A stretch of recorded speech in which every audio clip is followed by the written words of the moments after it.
Il est question d'éviter qu'une liste ou une sensibilité ait une part disproportionnée, ce qui est exactement ce que fait aujourd'hui votre article 2. Donc on voit qu'au motif de répondre à une censure du Conseil, vous faites tout le contraire et vous effacez la pluralité et la diversité. Cet amendement se propose, puisqu'il est question d'égalité, de diversité et que nous sommes tous et toutes ici censément garantir cet accès de toutes les sensibilités des citoyens et des citoyennes à la parole politique.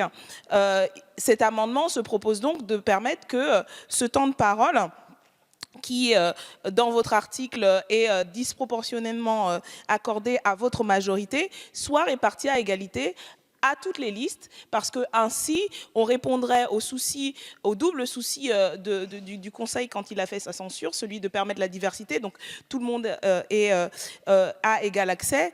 Je pense que l'égalité pour toutes les listes répond de manière très simple et très claire, et j'aimerais vraiment entendre la réponse du rapporteur et de la ministre sur le sens vraiment en quoi votre proposition et le calcul que vous avez fait arbitrairement. Ce n'est pas le Conseil qui vous a donné le rapport qui permet de vous donner une telle majorité.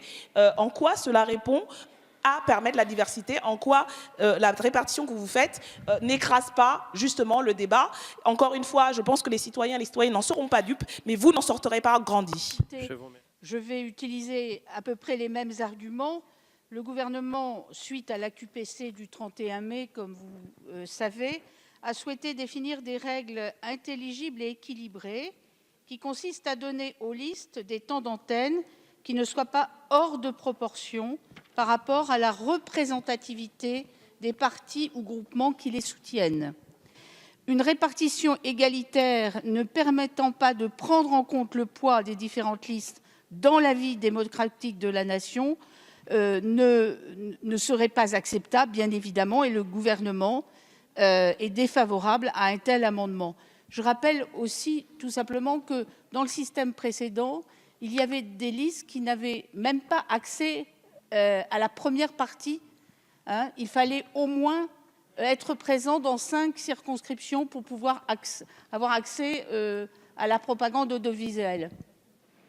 Merci Monsieur le Président. Mais Madame la Ministre, vous ne pouvez pas me dire que parce que le système précédent était imparfait, vous allez le rendre encore outrageusement imparfait en privilégiant votre majorité. Vous n'allez pas me dire que la réforme que vous mettez en place là va privilégier les petites listes qui avant n'avaient pas accès parce que le temps qui leur est imparti avec le nombre de listes et le fait que ce soit un temps illimité va de toute façon et très concrètement noyer la parole de ces petites listes. Et non, ce n'est pas vrai quand le parti majoritaire a près de 50% du temps d'antenne qu'on favorise la parole de ces petites listes. Non, vous avez beau relire et relire encore une fois, ça va à l'encontre de la diversité et de la démocratie. Et sincèrement, je pense que ni vous, ni cette majorité n'est dupe sur le fait que quand vous avez dans un calcul une telle disproportion à l'égard de votre majorité, vous ne pouvez pas, sincèrement, en y croyant véritablement, dire et prétendre que ça permet la démocratie. Et fondamentalement, si nous insistons autant sur ce sujet-là, ce n'est pas tellement parce qu'on veut s'accrocher là-dessus. Nous avons, et on le sait, ça a été dit, qu'aujourd'hui, les campagnes se mènent aussi sur les réseaux sociaux. Nous ne sommes pas les derniers à être actifs là-dessus. Nous savons faire autrement que par les médias traditionnels. Mais le signal que vous envoyez avec cet article grossier et la manière grossière dont vous avantagez votre majorité, c'est encore une fois que vous ne prenez pas au sérieux le désengagement des citoyens et des citoyennes, le fait que la propagande majoritaire, comme celle qui s'est appliquée en 2005 lors du traité constitutionnel européen, le fait de matraquer une seule ligne et de nier la diversité des points de vue très légitimes sur la question européenne, va à l'encontre du renforcement de la confiance dans les institutions, dans les médias et dans le projet européen que vous prétendez défendre.